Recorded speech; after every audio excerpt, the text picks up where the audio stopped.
Assalamualaikum warahmatullahi wabarakatuh. Alhamdulillah rabbil alamin wa bihi nasta'inuhu wa nastaghfiruh wa na'udzu billahi min syururi anfusina wa min sayyiati a'malina. May yahdihillahu fala mudilla lahu wa may yudlil fala hadiya lahu. Asyhadu an la ilaha illallah wahdahu la syarika lahu wa asyhadu anna Muhammadan abduhu wa rasuluh alladzi la nabiyya ba'da amma ba'du. Pertama-tama marilah kita panjatkan puji beserta syukur kita atas kehadiran Allah Subhanahu wa taala yang mana pada saat ini kita masih dalam keadaan aman fi amannya dan dalam keadaan sehat walafiat. Tak lupa pula salawat beriring dan salam kita junjungkan kepada suri tauladan kita yakni Nabi Muhammad sallallahu alaihi wasallam. Baiklah, untuk menghemat waktu, perkenalkan nama saya Rabi Rahman Pratama dan nanti rekan saya Mufidah Fitriyatul Khalbiyah. Kami dari Prodi Hukum Keluarga Islam, Fakultas Syariah, Institut Agama Islam Negeri Bengkulu. Kami berasal dari kelas HKI 2A. Kami membuat video ini dalam rangka tugas ujian tengah semester mata kuliah Tarik Tasyri'. Materi yang akan kami sampaikan nanti sesuai dengan buku wajib yang telah dosen kami perintahkan. Untuk yang kedua, sesuai dengan makalah yang telah teman-teman diskusikan dan juga pemahaman kami dari materi-materi yang telah dibahas. Baiklah, di sini saya juga akan menyampaikan bahwa nanti saya akan menyampaikan materi dari materi 1 sampai dengan materi 3 dan rekan saya nanti akan membahas materi 4 sampai dengan 6. Itu saja, terima kasih. Wassalamualaikum warahmatullahi wabarakatuh. Kita langsung masuk kepada materi yang pertama, yakni definisi syariat, fikih, dan permasalahannya. Yang subtemanya yang pertama definisi tarik tasri' dan ilmu tarik tasri'. Yang kedua objek kajian tarik tasri'. Yang ketiga hukum samawi dan hukum konvensional. Yang keempat itu membahas tentang prinsip-prinsip dasar hukum perundang-undangan Islam. Yang kelima itu membahas dinamika hukum sebelum Islam. Yang keenam itu membahas tentang membahas tentang tasri' pada masa Nabi Muhammad SAW. Oke, langsung kepada subtema yang pertama, ini definisi tarik tasri' dan ilmu tarik tasri'. Tarik adalah ilmu yang mempelajari tentang kisah-kisah waktu terjadinya peristiwa penting yang terjadi padanya serta pengaruhnya terhadap kehidupan manusia. Sedangkan pengertian tasri' ialah pembuatan atau membentukkan undang-undang untuk mengetahui hukum-hukum yang dibuat untuk mengatur orang-orang yang telah mengalami masa lalu atau yang telah tahu yang mana yang baik, mana yang buruk, dan ketentuan hukum serta peristiwa yang terjadi di kalangan mereka. Sehingga jika tarikh dan tasri' ini disatukan maka akan memiliki arti, yakni ilmu yang membahas keadaan hukum Islam pada masa kerasulan pada saat Rasulullah SAW masih hidup sampai dengan sesudahnya dengan periodisasi munculnya hukum serta hal-hal yang berkaitan dengannya. Membahas keadaan fuqaha dan mujtahid dalam merumuskan hukum-hukum tersebut. Ini merupakan pendapat Muhammad Ali Al-Sayis. Dari materi tarik tasri' tadi saya juga mengutip apa itu syariat. Syariat adalah menurut orang Arab itu dalam pengertian bahasa Arab itu sumber air yang bisa digunakan untuk minum. Sedangkan orang-orang sering menyebutnya jalan yang lurus, seperti dalam surah Al-Jasiyah ayat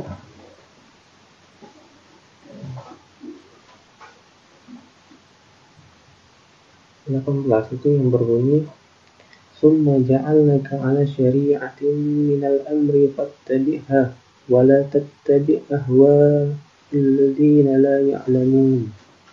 Yang artinya, kemudian kami jadikan engkau Muhammad mengikuti syariat atau peraturan dari agamamu, maka ikutilah syariat itu dan janganlah engkau ikuti keinginan orang-orang yang tidak mengetahui. Maksudnya di sini syariat berarti jalan yang lurus.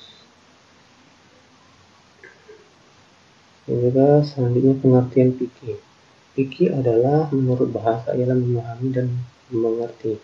Sedangkan menurut istilah yang telah saya kutip ialah menguraikan norma-norma hukum dasar yang berupa Al-Quran dan ketentuan umum yang berupa sunnah Rasulullah SAW yang dibukukan dalam kitab hadis, sehingga menjadi dasar untuk membuat para ulama untuk beristihad, sehingga membuat hukum-hukum yang sesuai dengan perintah Al-Quran dan sunnah Rasulullah SAW.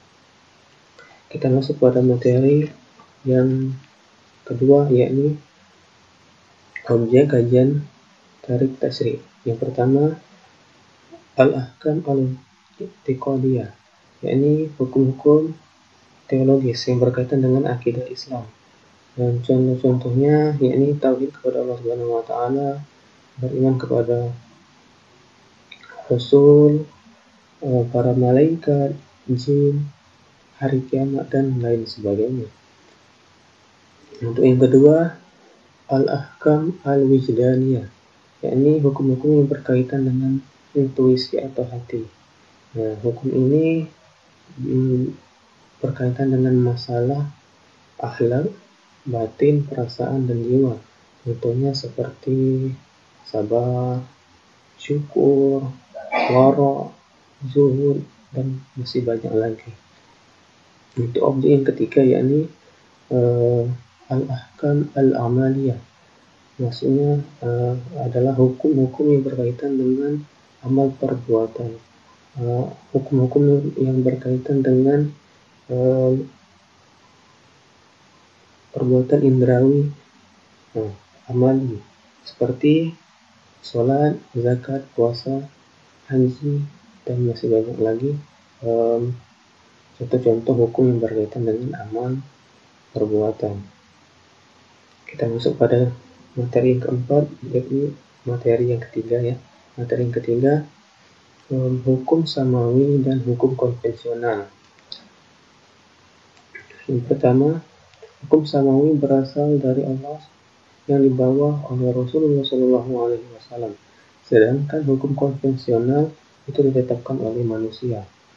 Yang kedua, hukum samawi mengatur hubungan antara Allah dan hambanya atas dasar agama.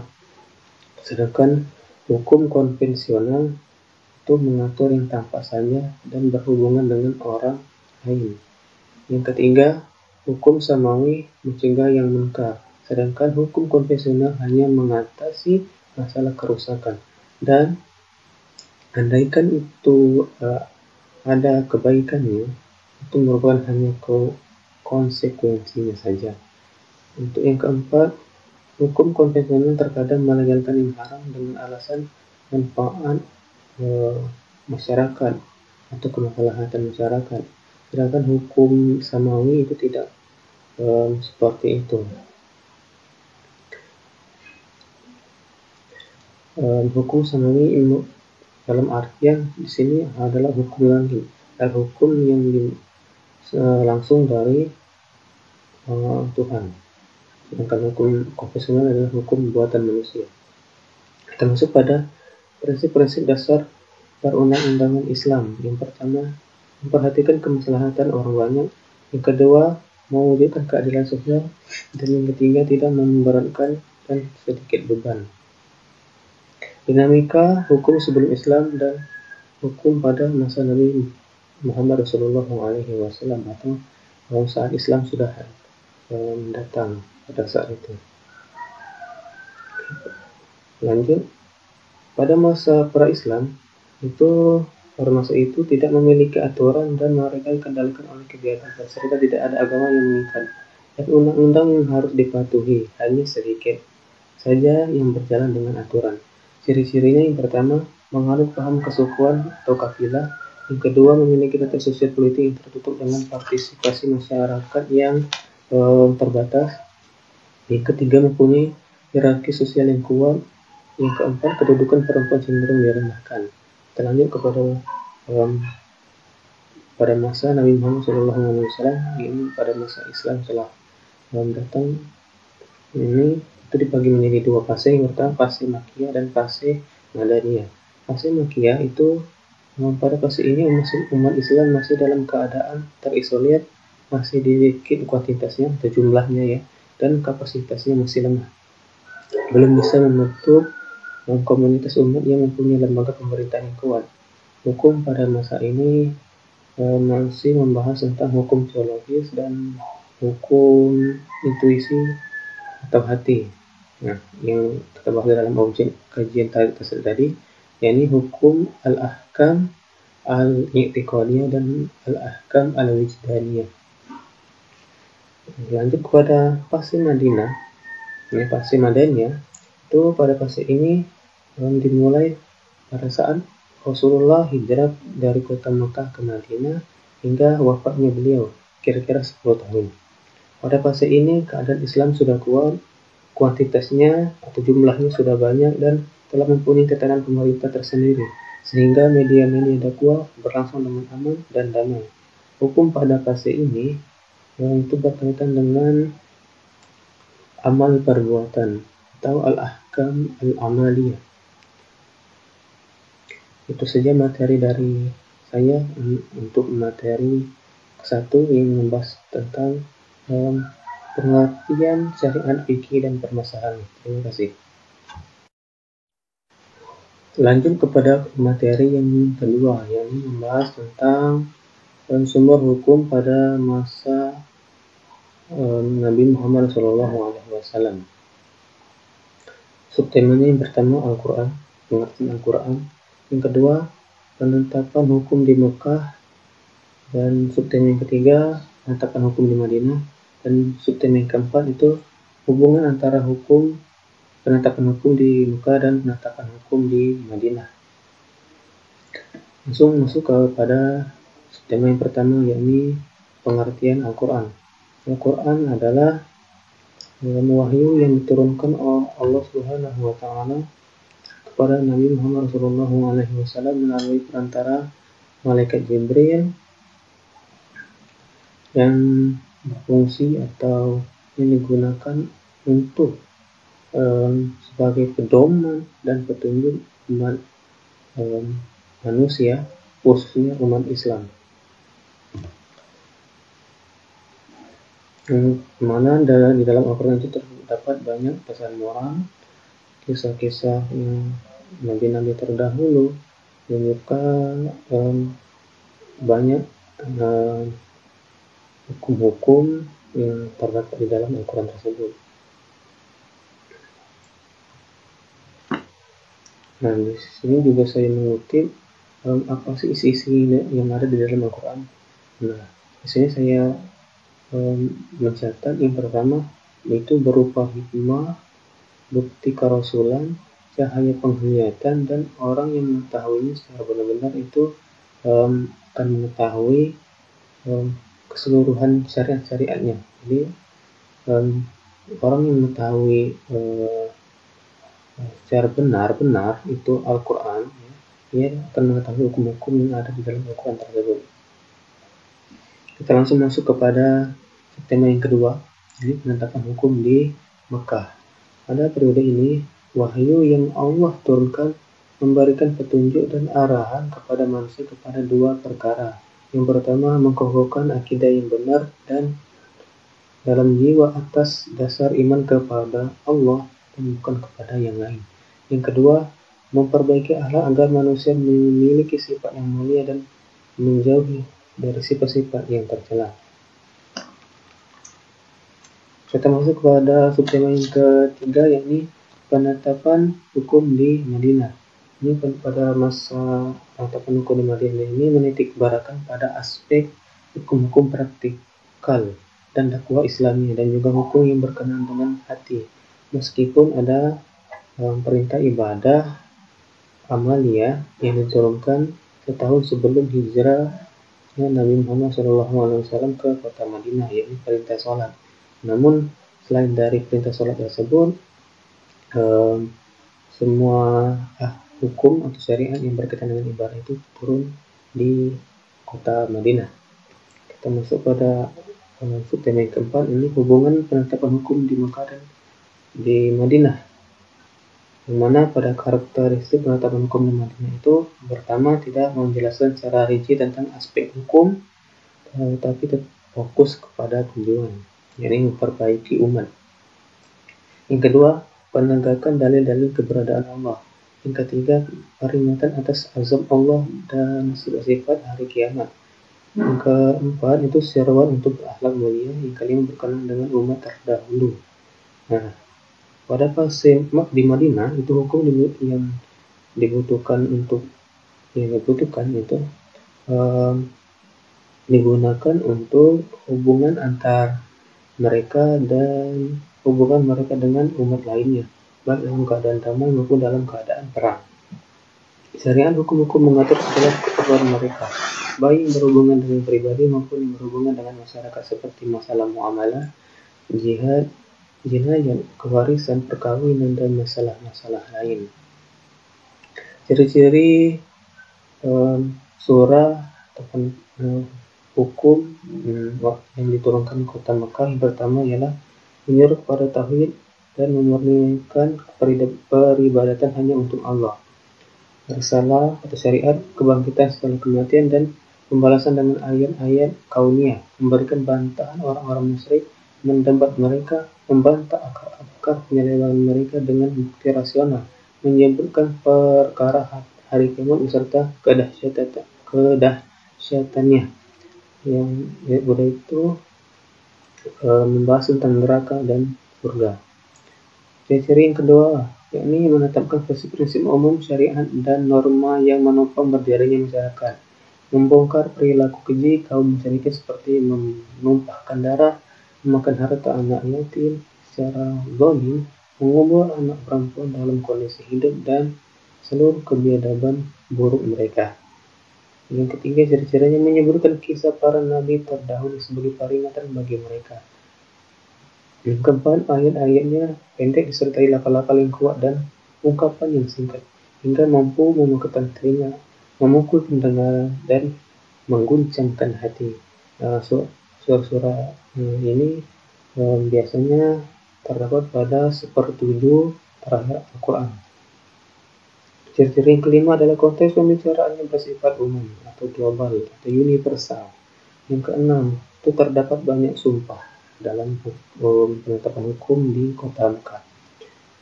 Untuk ciri-ciri penetapan hukum di kota Madinah, ini yang pertama, untuk menjelaskan perincian ibadah, muamalah, hukuman warisan, keutamaan jihad, peraturan dalam rumah tangga, hubungan antara masyarakat dan antar negara, prinsip dalam berhukum, dan penetapan syariat.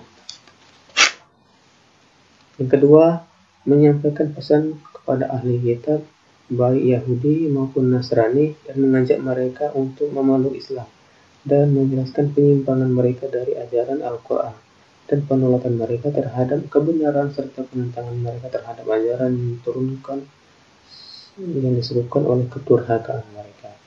Ciri-ciri yang ketiga ialah membongkar seluk-beluk dan karakter orang-orang yang munafik. Yang keempat, memiliki ayat-ayat dan wakaf yang panjang. Untuk seluk-beluk dan karakter orang-orang munafik, ini saya mengutip dari kata-kata Umar bin Khattab bahwa orang munafik itu lebih berbahaya daripada orang-orang atau orang-orang yang musuh di medan perang. Mengapa itu orang munafik itu lebih berbahaya?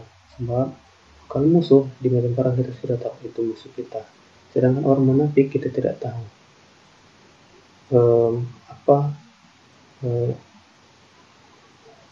apa dan di mana siapa yang mempunyai sifat munafik itu, atau di luarnya saja dia mengaku Islam namun kenyataannya dia ingin menjatuhkan Islam.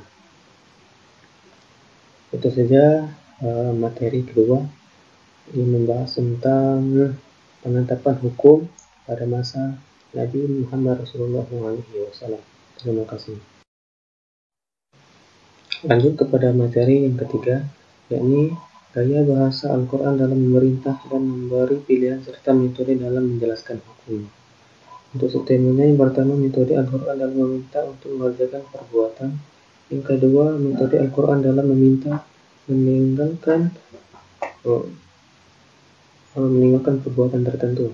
Yang ketiga, itu metode Al-Quran dalam memberikan pilihan antara melakukan suatu perbuatan atau meninggalkan suatu perbuatan tersebut. Yang keempat, metode Al-Quran dalam menjelaskan hukum. Nah, sebelum itu kita terlebih dahulu harus mengetahui hukum-hukum taklifi.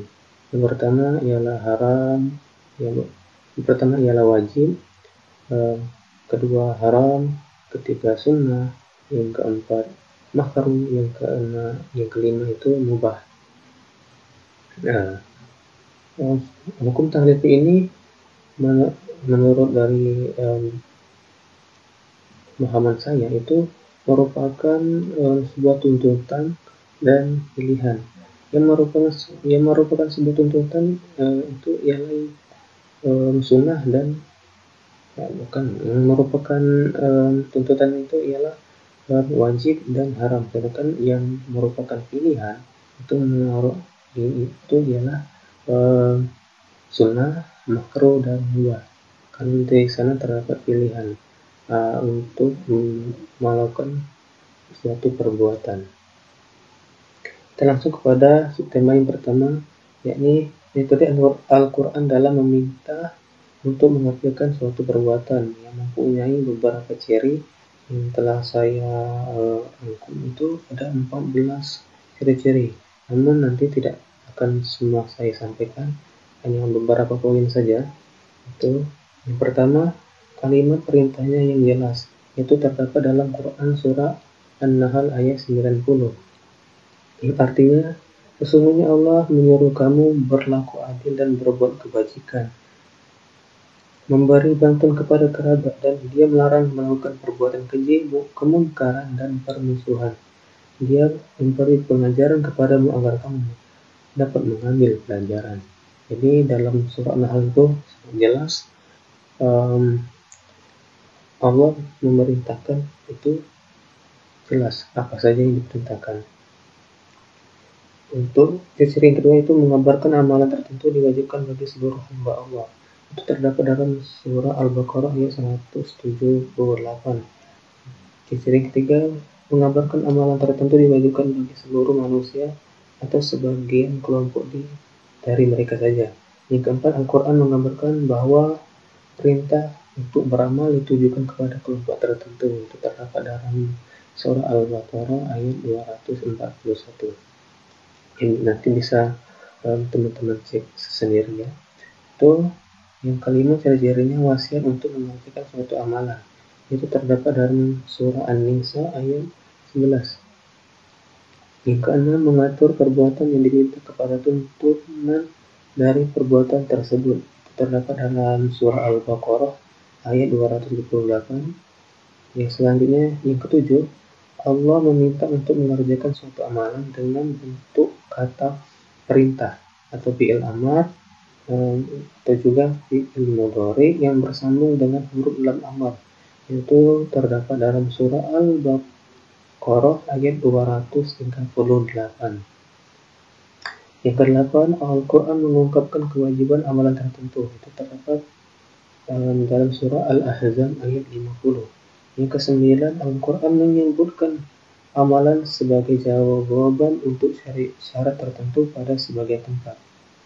Dalam cerita tersebut bisa teman-teman nanti cek dalam surah Al-Baqarah ayat 280. Nah, dan selebihnya itu ada 5 lagi ciri-cirinya. Saya sebutkan aja. Al-Quran menyifati amalan tertentu dengan kebaikan.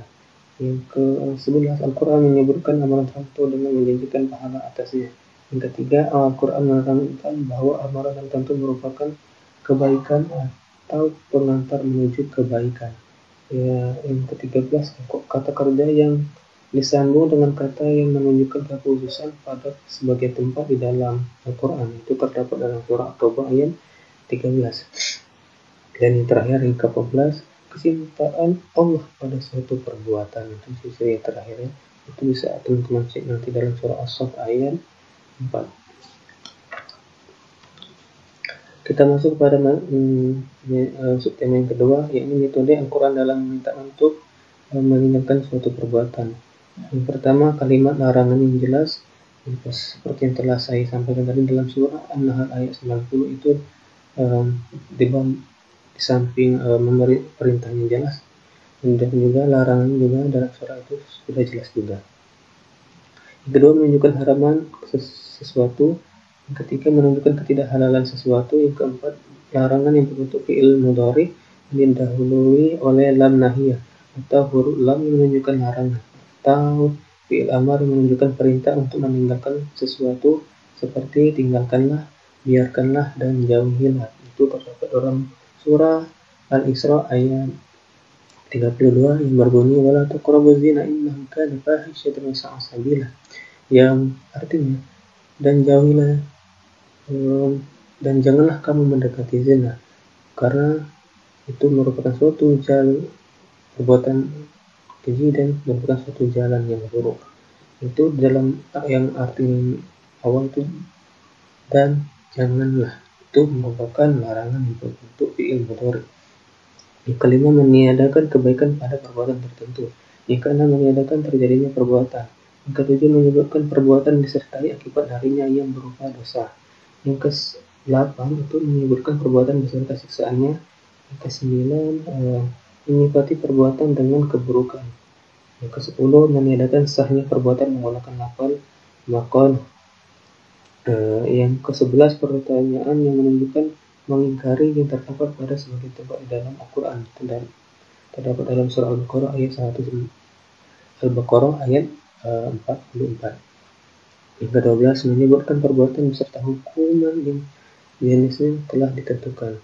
Yang ke-13, menghukumi perbuatan dengan kekufuran, kezaliman, dan kefasikan. Yang ke-14 itu laknat bagi pelaku perbuatan tersebut, baik itu dari Allah Subhanahu wa taala atau langsung dari makhluk atau dari orang-orang sekitarnya. Yang ke-15 itu kemurkaan Allah terhadap suatu perbuatan. Bisa Anda cek nanti dalam surah As-Saff ayat 3 ya. Yang ke-16 itu menyatakan kecintaan Allah terhadap pelaku suatu perbuatan. Yang ke-17, suatu perbuatan menjadi penghalang dari petunjuk. Yang ke-18, menyifati suatu perbuatan dengan sifat buruk. Yang ke-19, yang terakhir ya, itu menjadikan suatu perbuatan sebagai sebab datangnya celaan. Itu terdapat dalam surah Al-Isra ayat 29. Kita masuk kepada subtema yang ketiga, ini metode Al-Quran dalam memberikan pilihan antara melakukan perbuatan atau meninggalkan perbuatan tersebut. Yang pertama, ciri-cirinya ialah lafaz halal yang disandarkan atau dikaitkan pada kata kerja. Itu terdapat dalam surah Al-Maidah ayat 1. Yang kedua, meniadakan dosa dari perbuatan tertentu. Dalam itu bisa teman-teman cek nanti dalam surah Al-Baqarah ayat 203. Dan yang ketiga itu meniadakan dosa dari perbuatan tertentu. Itu terdapat dalam surah An-Nur ayat 58. Yang keempat, ciri-cirinya yang terakhir ya, itu meniadakan larangan atas suatu perbuatan. Itu terdapat dalam surah Al-Mumtahanah ayat 8. Kita masuk pada subtema yang terakhir, yakni metode Al-Quran dalam menjelaskan hukum. Ciri-cirinya yang pertama ialah ada sebagian ayat-ayat Al-Quran yang berkenaan dengan hukum turun dengan format paten, sehingga tidak memerlukan ijtihad, seperti perintah sholat, zakat, puasa. Ini hukumnya saja, namun dalam praktiknya itu masih diperlukan ijtihad. Sementara ayat-ayat Al-Quran lainnya tidak menunjukkan maksud yang paten, atau itu masih membutuhkan pengkajian dan ijtihad terhadap ayat-ayat tersebut, seperti batasan jumlah usapan kepala saat berwudu dan masalah-masalah kewajiban menafkahi wanita yang ditalak 3. Nah, kemungkinan inilah sebabnya rahasia dibalik keluasan fikih Islam dan dibalik kemampuan dalam menyelesaikan berbagai problem kemasyarakatan, meskipun zaman terus berkembang, maju, dan berputar. Yang kedua, dengan menyebutkan perintah dan larangan serta pesan moral yang dapat menciptakan kewibawaan dan rasa selalu diawasi pada diri setiap hamba.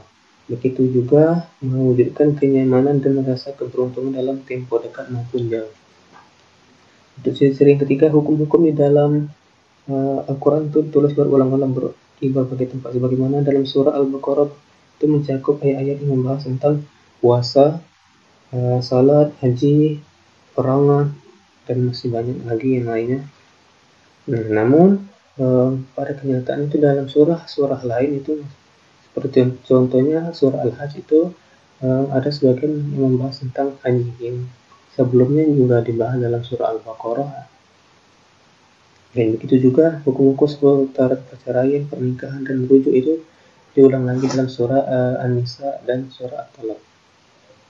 Termasuk berarti ciri yang terakhir ialah mayoritas hukum dalam Islam mayoritas hukum-hukum dalam Al-Quran turun secara global atau umum, atau juga bisa kita sebut universal, menyeluruh artinya yaitu memberikan isyarat tentang tujuan-tujuan penetapan syariat dan prinsip-prinsip agama komprehensif, sehingga menyediakan peluang bagi para mujtahid untuk memahami dan menyimpulkan di bawah naungan prinsip dan tujuan tersebut. Walaupun begitu, para ulama dan peneliti tidak pernah memiliki kesepakatan tentang jumlah ayat-ayat ahkam atau ayat-ayat yang membahas tentang seputaran hukum di dalam Al-Quran.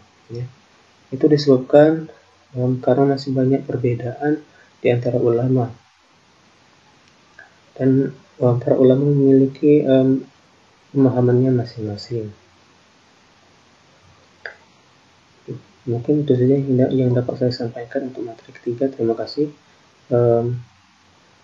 Baik materi 1 sampai dengan 3 yang telah saya sampaikan, semoga bermanfaat kepada teman-teman sekalian.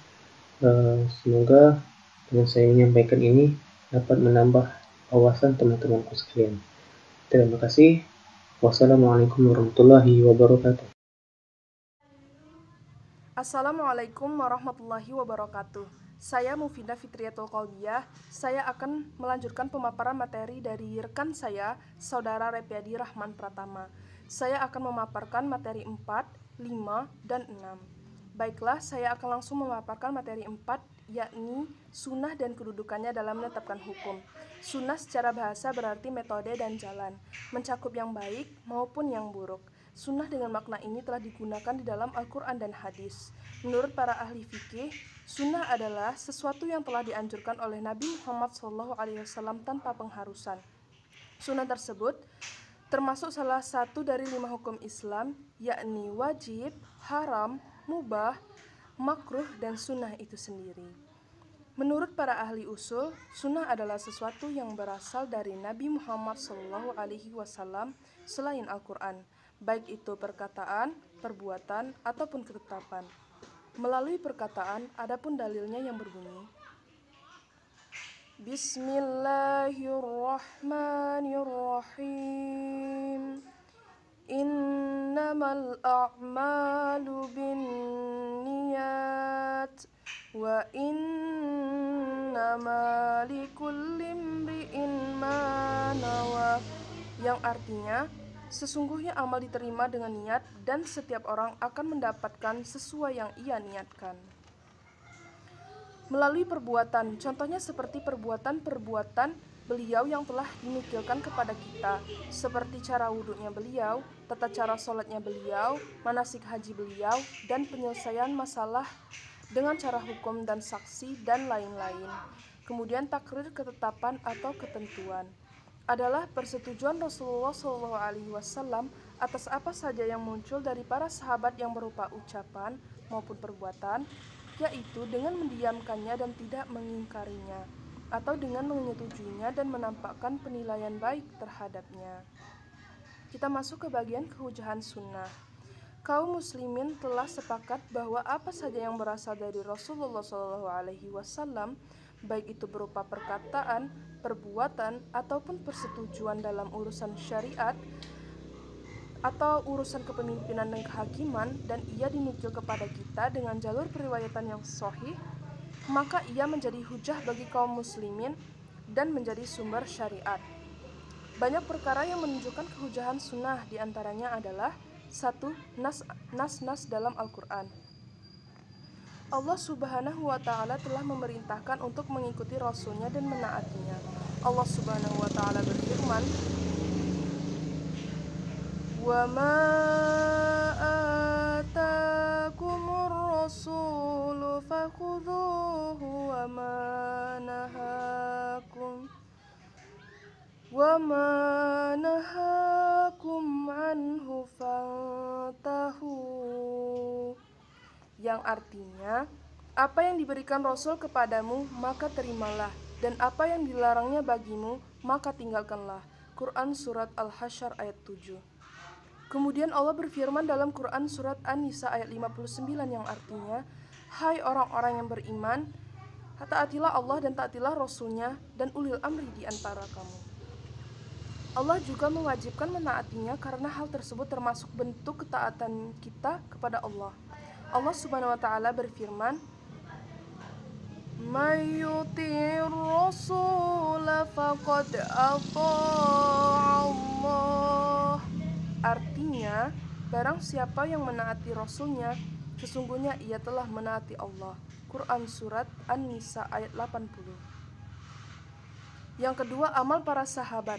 Para sahabat pada masa Rasulullah SAW senantiasa mengerjakan perintah dan menjauhi larangannya. Begitu pula ketika Rasul wafat, mereka menggunakan kitabullah untuk menyelesaikan masalahnya. Jika tidak ditemukan di dalam kitab mereka, mereka kembali kepada sunnah Rasulnya. Yang ketiga, melaksanakan perintah-perintah Allah yang bersifat global berdasarkan cara yang telah dijelaskan dan dirincikan oleh Rasulullah SAW. Rasulullah SAW menjelaskan hukum yang global tersebut dengan sunnah qauliyah atau ucapan dan fi'liyah atau perbuatan. Karena Allah Subhanahu wa Ta'ala berfirman, "Wa anzalna ilaika dzikra litubayyina lin-nasi ma nuzzila ilaihim." Yang artinya, dan kami turunkan kepadamu Al-Quran agar kamu menerangkan pada umat manusia apa yang telah diturunkan kepada mereka. Quran Surat An-Nahl ayat 44. B. Hubungan dengan Al-Quran dari segi hukum yang terkandung di dalamnya. Posisi sunnah di hadapan Al-Quran memiliki 3 bentuk. Yang pertama, sesuai dengan Al-Quran dari segala sisi. Yang kedua, penjelas hukum yang terdapat di dalam Al-Quran serta menafsirkannya. Yang ketiga, mewajibkan dan mengharamkan sesuatu yang belum jelas wajib atau haram di dalam Al-Quran, atau mendatangkan hukum yang tidak disebut dalam Al-Quran. Jadi kita dapat melihat bahwa sunnah Rasulullah SAW merupakan kekayaan yang subur dalam menjelaskan atau merincikan hukum global di dalam Al-Quran, mengkhususkan hukum yang bersifat umum, membatasi hukum yang bersifat mutlak, dan dalam menetapkan hukum yang belum dibahas di dalam Al-Quran. Kemudian bagian C, mutawatir dan ahad. Dari segi sanad, hadis dibagi menjadi 2 bagian pokok, yakni mutawatir dan al-ahad. Mutawatir adalah hadis yang diriwayatkan oleh banyak perawi yang lazimnya mereka terhindar dari melakukan dusta, mulai dari awal hingga akhir sanadnya, dan mereka semua bersandar kepada panca indera. Kemudian hadis ahad adalah hadis yang tidak memenuhi syarat hadis mutawatir, dan ia dikategorikan menjadi masyhur, aziz, atau gharib. A. Masyhur. Masyhur artinya adalah hadis yang memiliki jalur lebih dari 2 dan tidak mencapai jalur yang dimiliki oleh mutawatir, memiliki satu perawi dan tidak memiliki sanad. Kemudian aziz, yaitu hadis yang diriwayatkan oleh 2 orang perawi pada salah satu tingkatan dari sekian tingkatan sanad. Ia dinamakan aziz karena dia kuat. Dan yang terakhir adalah gharib, adalah hadis yang diriwayatkan oleh satu perawi pada seluruh tingkatan sanad. Kemudian bagian D, sunnah yang qati dan zanni. Sunnah mutawatir sumbernya pasti dari Rasulullah SAW, karena mutawatir memberikan kepastian akan benarnya suatu kabar. Sementara sunnah ahad sumbernya belum pasti dari Rasulullah SAW, karena sanadnya tidak memberi kepastian akan benarnya suatu kabar. Jika kita bandingkan Al-Quran dan sunnah dari segi qati dan zanni, maka jelas bagi kita bahwa seluruh isi Al-Quran memiliki sumber yang pasti. Kehujahan sunnah yang sahih baik yang mutawatir ataupun ahad, sunnah mutawatir ataupun sunnah ahad yang sahih yang memenuhi syarat adalah ketelitian dalam hafalan, sanad yang bersambung, dan selamat dari syadz serta kecacatan. Adapun sunnah yang mutawatir perkaranya jelas. Ia memiliki sumber yang pasti dari Rasulullah SAW, sedangkan sunnah yang ahad, walaupun sumbernya belum jelas atau pasti dari Rasulullah SAW, tetapi ketidakpastian ini menjadi dominan berkat syarat-syarat yang terpenuhi pada para perawi seperti al-adalah dan ketelitian dalam hafalan. Kemudian yang terakhir, syubhat orang-orang yang menentang kehujahan sunnah. Sebagian orang pada zaman dahulu maupun sekarang menyangka bahwa Al-Quran dengan isyaratnya yang bermacam-macam merupakan sumber hukum dan wajib untuk mencukupkan dengannya saja. Mereka berargumen dengan firman Allah Subhanahu wa Ta'ala, "Pada hari ini telah kusempurnakan untuk kamu agamamu, dan telah kucukupkan kepadamu nikmatku, dan telah kuridhoi Islam sebagai agama bagimu." Quran Surat Al-Ma'idah ayat 3. Dan firman Allah Subhanahu wa Ta'ala, "Dan kami turunkan kepadamu Alkitab Al-Quran untuk menjelaskan segala sesuatu yang ada padanya." Quran Surat An-Nahl ayat 89. Sebagian mereka mengingkari kehujahan hadis ahad dikarenakan ia mengandung ketidakpastian. Mereka mengatakan bahwa tidak mungkin Allah menganjurkan ibadah kepada kita dengan sesuatu yang tidak pasti.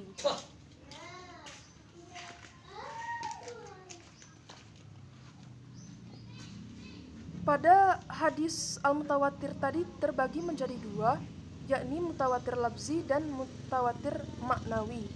Mutawatir labzi contohnya, "Barang siapa secara sengaja berdusta atas namaku, maka bersiaplah menempati tempat duduk di neraka." Mutawatir maknawi contohnya hadis yang membicarakan tentang mengangkat tangan ketika berdoa.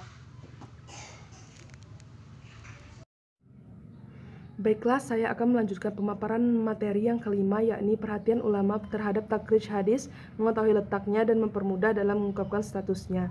Banyak kalangan dari ahli hadis yang memperhatikan penulisan kitab-kitab yang menunjukkan letak suatu hadis sesuai sumbernya yang murni, yang menyebutkan sanadnya serta menjelaskan kedudukannya. Di antaranya, kitab-kitab yang paling masyhur adalah Nasab Ar-Rayah Liyah Hadis Al-Hidayah, karangan Al-Hafiz Jamaluddin Abu Muhammad Abdullah bin Yusuf Az-Zailai Al-Hanafi. Yang kedua, Ad-Dirayah fi Takrij Ahadis Al-Hidayah, karangan Al-Hafiz Ibnu Hajar Al-Asqalani. Ketiga adalah di antaranya kitab-kitab hadis Al-Atraf, yaitu kitab yang menyebutkan potongan-potongan suatu hadis dengan disertai petunjuk letak hadis tersebut secara sempurna. Kemudian menyebutkan sanad-sanadnya dengan lengkap ataupun hanya sebagian saja pada kitab-kitab khusus. Banyak pula kitab-kitab hadis yang disusun demi mempermudah dalam mengetahui posisi suatu hadis dan mentakrijnya dengan tingkatan yang berbeda-beda untuk memenuhi hak hadis tersebut dan mempermudah dalam mencarinya. A. Hadis-hadis yang masyhur atau maudhu atau palsu yang menyebar di lisan masyarakat. Banyak dari kalangan ulama yang memberikan perhatian terhadap hadis yang menyebar di kalangan masyarakat ini. Mereka menjelaskan derajatnya dan mengkategorikannya yang doif, palsu, atau bahkan yang tidak memiliki sumber sama sekali. Salah satu kitab yang perhatiannya adalah Al-Lali'i Al-Mansurah fil Al-Hadis Malsyurah mimma alafahu at-tab walaysa lahu al-fi asyar karangan Al-Hafiz Ibnu Hajar. Para ulama juga memberikan perhatian terhadap kitab-kitab mustalah hadis dan kitab-kitab rijal atau para perawi hadis. Kemudian jar dan ta'dil yang disertai dengan standar-standar yang menentukan sesahihan sanad ataupun mal. Akhirnya ditulislah kitab-kitab yang berbicara mengenai profil para perawi hadis agar dapat dibedakan antara mana perawi yang kuat dan mana yang perawi lemah. A. Karangan yang mengenalkan profil para sahabat. B. Karangan yang dengan tingkatan-tingkatan atau perawi. Ia mencakup profil para syekh tiap tingkatan, baik tingkatan mereka secara umum ataupun tingkatan orang-orang yang telah dikhususkan. C. Karangan yang berbicara tentang semua perawi secara umum, yaitu kitab yang pembahasannya tidak terkhusus pada profil-profil perawi pada kitab tertentu, contohnya At-Tariq Al-Kabir karangan Imam Al-Bukhari. D. Karangan-karangan yang mengulas profil-profil yang para perawi pada kitab-kitab tertentu. E. Karangan-karangan yang mengulas profil para perawi sikoh saja, dan yang paling terkenal adalah kitab-kitab As-Sikot karangan Muhammad bin Ahmad bin Hibban Al-Busti. F. Karangan-karangan yang mengulas profil para perawi doif saja, dan yang paling terkenal adalah salah satunya Ad-Du'afa Al-Kabir karangan Imam Al-Bukhari. B. Awal pembukuan sunnah pada zaman Rasulullah SAW, sebagaimana diketahui bahwa orang-orang Arab sebelum datangnya Islam tidak mengenal membaca ataupun menulis. Dan dari banyak riwayat mengatakan bahwa penduduk Mekah lebih banyak yang bisa membaca dan menulis setelah masuknya Islam dibandingkan dengan Madinah. Pada saat Rasulullah SAW masih hidup, para penulis wahyu yang berjumlah sekitar 40 orang dan mayoritas penduduknya asli Mekah, para sahabat menghafal dan menjaga hadis karena mereka waktu itu fokus pada talaki Al-Quran, mengumpulkan serta menuliskannya di dalam kitab Al-Quran. Mereka khawatir apabila hadis tersebut ditulis akan tercampur baurnya antara dalil Al-Quran dan hadis-hadis tersebut, sebagaimana hadis Nabi Muhammad SAW yang artinya, janganlah kalian menulis dariku, barang siapa menulis dariku selain Al-Quran, hendaklah menghapusnya, dan sampaikanlah dariku dan tidak ada dosa. Barang siapa berdusta atas namaku dengan sengaja, maka hendaklah ia menyiapkan tempat duduknya di neraka. Adapun hadis yang menunjukkan kebolehan menulis hadis ditujukan kepada orang yang tidak kuat hafalannya. Rasulullah SAW bersabda, "Uktubu li Abi Syah," yang artinya tuliskan hadis untuk Abu Syah. Di saat tidak ada lagi rasa kekhawatiran bercampur baurnya antara hadis dan Al-Quran, maka Rasulullah SAW memberikan izin khusus kepada sahabat untuk menuliskan hadis agar bisa membantu mereka mengingat kembali seandainya mereka lupa. Jadi mereka sudah ada catatan mengenai hadis tersebut. Kemudian C. Ijtihad Rasulullah dan ijtihad para sahabat. 1. Ijtihad Rasulullah SAW. Dakwah Rasulullah SAW bersandar pada mentauhidkan Allah dan berlepas diri dari kesyirikan, sehingga urusan manusia lurus di atas ibadah murni kepada Allah, yang merupakan seruan para rasul pada rangkaian dakwah mereka yang memerangi seluruh aspek kehidupan manusia.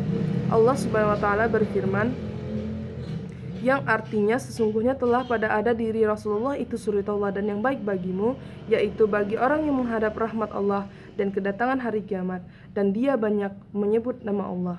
Quran Surat Al-Ahzab ayat 21. Dari hadis Imam Al-Bukhari meriwayatkan dari Al-Bara bin Azib bahwa Nabi SAW salat menghadap Baitul Maqdis selama 16 bulan dan beliau suka jika Ka'bah yang menjadi kiblatnya. Yang diambil dari dalilnya ini adalah beliau SAW berpendapat berdasarkan ijtihadnya bahwa Allah adalah yang mengabulkan dari ijtihadnya yang mengharap bahwa dia ingin arah hadapannya adalah Ka'bah. Kemudian yang kedua, ijtihad para sahabat Rasulullah SAW. Rasulullah SAW telah menyetujui Mu'az atas ijtihad yang ia lakukan pada permasalahan yang tidak dia dapatkan pada nas dari Allah Subhanahu wa Ta'ala maupun Rasulnya. Meskipun nama-nama mereka tidak disebutkan, mereka adalah orang-orang pilihan dari kalangan kaum muslimin yang mana keilmuannya, agama dan keutamaan mereka sangatlah baik. Ijtihad yang mereka lakukan saat mereka tidak bersama Nabi Muhammad SAW. Berijtihad dalam memahami perintah Nabi dalam hadis atau perkataan Nabi saat perang Al-Ahzab. Kemudian Ali yang menyelesaikan perkara perselisihan. Kemudian ketika safar, dua orang sahabat hendak sholat, namun mereka tidak menemukan air, lalu mereka bertayamum dengan debu. Akan tetapi setelah melaksanakan sholat, mereka menemukan air. Kemudian satu orang dari mereka melaksanakan sholat kembali dan satu orang yang lagi tidak melaksanakan sholat kembali. Kemudian mereka menjumpai Rasulullah dan bertanya bagaimana hukum yang mereka lakukan tersebut. Nabi SAW menjawab bahwa keduanya tetap sah dan yang melakukan sholat kembali mendapatkan 2 kebaikan atau 2 pahala. Ijtihad yang mereka lakukan saat Nabi berada di hadapan mereka, yakni amru yang ditunjuk ke Rasul untuk menyelesaikan perkara 2 orang yang berselisih. Ijtihad yang dilakukan oleh para sahabat di hadapan beliau merupakan salah satu bentuk persetujuan beliau atas sikap mereka. D. Ciri khas tasyri' dalam Al-Quran dan Sunnah, ma'ruf dan mungkar. Syariat Islam bertujuan membangun kehidupan manusia yang ma'ruf dan menjauhkan dari yang mungkar. Ma'ruf ini adalah kebenaran yang sesuai dengan fitrah di mana Allah Subhanahu wa Ta'ala ciptakan manusia di atasnya dan kebaikan diakui di dalam Islam. Kemudian yang kedua, mungkar. Mungkar adalah keburukan yang berlawanan dengan fitrah tersebut dan keburukannya diakui di dalam Islam.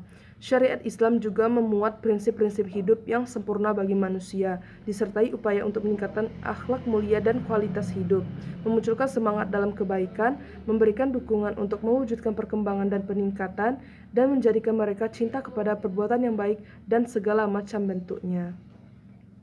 Ma'ruf terbagi kepada beberapa tingkatan, yaitu wajib, yakni keharusan untuk dilaksanakan karena penting untuk pribadi dan masyarakat. Kemudian mandub yang dianjurkan guna penyempurna kebaikan dan meningkatkannya, dan mubah perkara yang tidak ada ancaman ditinggalkan dan tidak berpengaruh bila dikerjakan.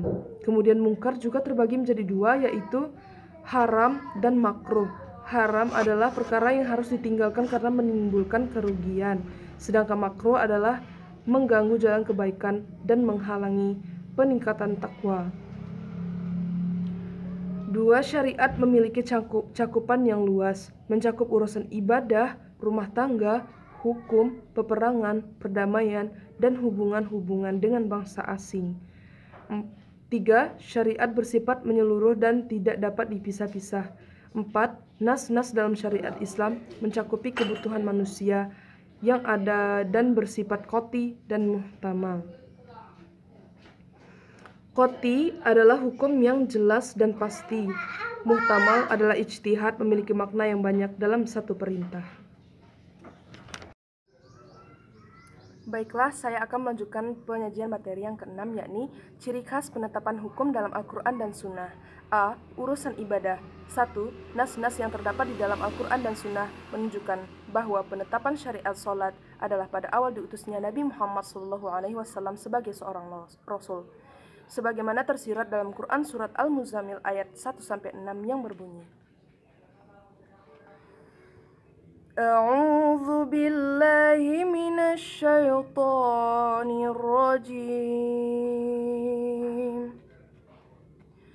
Bismillahirrahmanirrahim.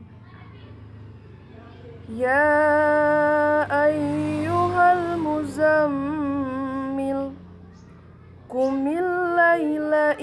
إلا قليلا نصفه أو انقص منه قليلا أو زد عليه ورتل القرآن ترتيلا إنا سنلقي عليك قولا ثقيلا إن ناشئة الليل هي أشد وطئا وأقوم قيلا. Kemudian dilanjutkan Allah Subhanahu wa taala dalam Quran surat Al-Muzammil ayat 20. Inna rabbaka ya'lamu annaka taqumu adna min thulutsayil laili wa nisfahu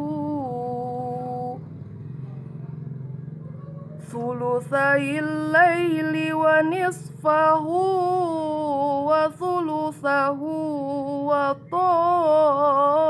ta'ifatum minal ladzina ma'ak Shadaqallahul azim.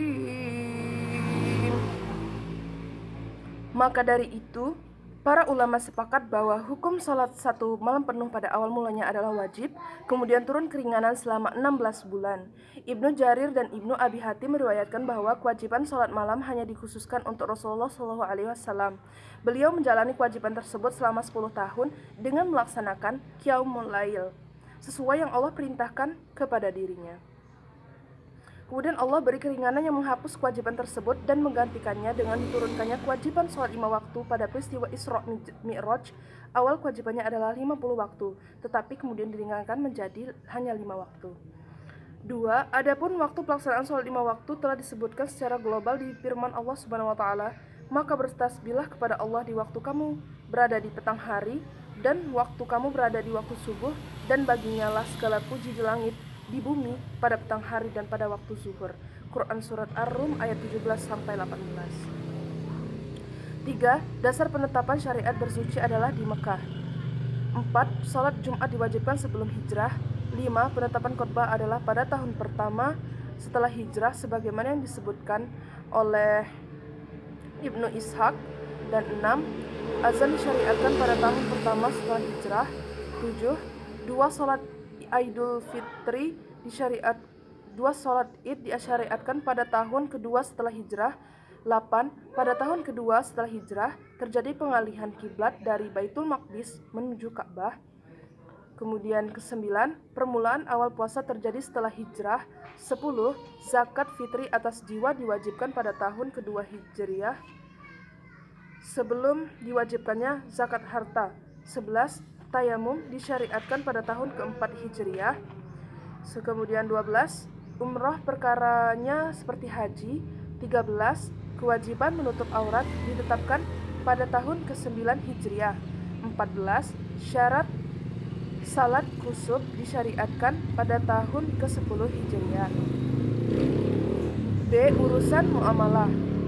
1. Larangan berbuat curang dalam takaran dan timbangan. Itu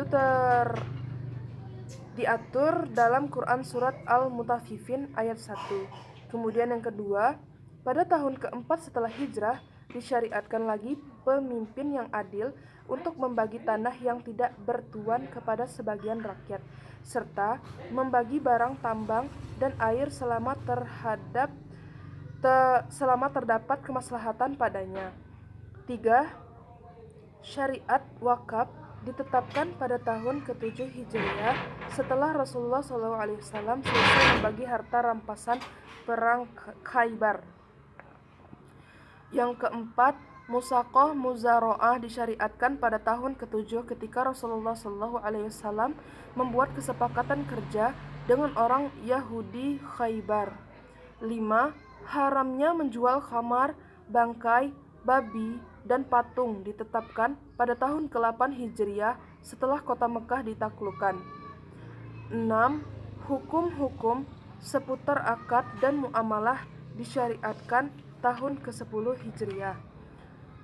C. Urusan kehidupan rumah tangga atau keluarga. Yang pertama, Al-Quran yang turun di Mekah membawa misi untuk menjaga kemaluan, dan Rasulullah SAW menghapuskan pernikahan-pernikahan jahiliyah. 2. Rasulullah SAW mempersaudarakan antara Muhajirin dan Ansor setelah hijrah. Mereka saling mewarisi karena persaudaraan tersebut dan bukan karena kekerabatan. 3. Allah menetapkan syariat talak, rujuk, iddah pada tahun ketiga Hijriah, yang mana pada saat itu turun surat At-Talaq dan beberapa ayat tentang talak dan iddah dalam surat Al-Baqarah. 4. Syariat tentang meminta izin dan hijab pertama kali ditetapkan pada tahun ke-5 Hijriah dengan ayat mengkhususkan hijab bagi para istri Rasulullah SAW dalam Quran surat Al-Ahzab. Kemudian D. Kejahatan pidana. 1. Syariat rajam dalam perzinaan atas seseorang yang musan turun pada tahun ke-4 setelah Hijriah. 2. Pada tahun ke-4 juga disyariatkan hukuman atas kazab pada bagian akhir hadis ifki yang diatur dalam Quran surat An-Nur ayat 4-5. Pengharaman arak ditetapkan secara berangsur-angsur hingga pada akhirnya keharamannya ditetapkan secara total. 4. Hukuman bagi perampok ditetapkan pada tahun ke-6 atau ke-7 Hijriah. 5. Penetapan syariat qisas atas jiwa dan anggota badan adalah tahun ke-8 Hijriah. Dan yang terakhir itu urusan jihad dan gerilya atau hubungan antar negara. 1. Syariat izin untuk berperang diturunkan pada tahun pertama setelah hijrahnya Rasulullah SAW yang diatur dalam Quran surat Al-Hajj ayat 39-41. Perang yang kedua, perang Badar, terjadi pada tahun kedua Hijriah dan pada saat itu turun surat Al-Anfal yang terbagi menjadi dua bagian, yakni A. Pada tahun kedua Hijriah, hukum-hukum tentang nafal, rampasan perang, dan pembagiannya ditetapkan dengan turunnya firman Allah yang tertera dalam Quran surat Al-Anfal ayat 1 dan Quran surat Al-Anfal ayat 41. B. Permulaannya ditetapkan hukum yang berkaitan dengan para tahanan sebelum munculnya kekuatan kaum muslimin adalah pada tahun kedua Hijriah. Begitu juga di perang Badar yang tercantum dalam Quran surat Al-Anfal ayat 67-68. C. Allah mewajibkan bagi seluruh kaum muslimin agar tidak lari jika satu orang dari mereka menghadapi 10 orang dari musuh, dan kemudian datanglah keringanan dalam Quran surat Al-Anfal ayat 65. 3. Ketika Nabi SAW tiba di Madinah, muamalah orang-orang kafir dan dengan beliau terbagi kepada 3 kelompok. A. Kelompok yang beliau ajak untuk berdamai agar mereka tidak memerangi beliau dan tidak menolong kelompok lain dalam memerangi beliau dan tidak berloyal kepada musuh beliau. Dan yang B. Kelompok yang memerangi beliau dan senantiasa menampakkan permusuhan terhadap beliau. Dan yang terakhir C. Kelompok yang mendiamkan beliau, tidak mengajak beliau untuk berdamai dan tidak juga memerangi beliau, tetapi mereka menampakkan bahwa mereka bersama beliau dan menyembunyikan permusuhan terhadap beliau. Baiklah, itu saja penyampaian materi dari kelompok kami, yakni saya Mufidah Fitriyatul Qalbiyah dan rekan saya Repiadi Rahman Pratama.